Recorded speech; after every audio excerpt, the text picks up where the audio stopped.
Bienvenue dans cette semaine dans l'histoire de l'adventisme. Radio Lyra, une organisation à but non lucratif au Costa Rica, a commencé un projet de collaboration appelé Club Radio entre élèves et professeurs à l'Universidad Adventista de Centro America, UNADECA, connu à l'époque sous le nom de Centro Adventista de Estudios Superiores, CADES, dans un espace qui était auparavant les douches du dortoir des garçons. En 1963, grâce au soutien financier de la famille Boskind, une fréquence fut achetée à 1540 kHz. Bien que cette fréquence ne pouvait être entendue que sur les radios se trouvant à 10 pâtés de maison du lieu de diffusion, les efforts de Radio Lyra ne sont pas passés inaperçus. En février 1983, la division interaméricaine a voté une somme de $30,000 au bénéfice de Radio Lyra et en septembre 1983, Radio Lyra a fait sa première diffusion. Le mois d'après, le 20 octobre 1983, Noel Ruiloba fut nommé directeur de la radio à un conseil de directeurs de la mission de Costa Rica. Ils avaient des programmes variés dès le début, y compris The Voice of Hope,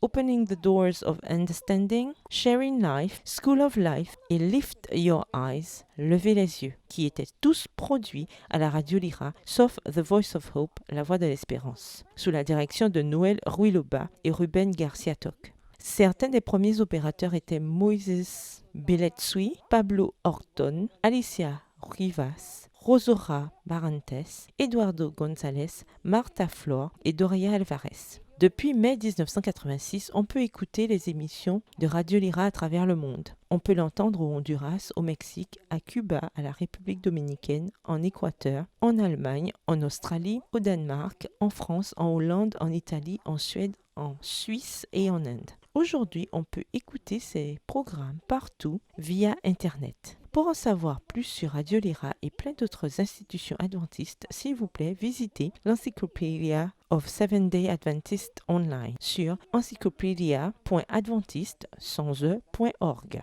C'était cette semaine dans l'histoire de l'adventisme.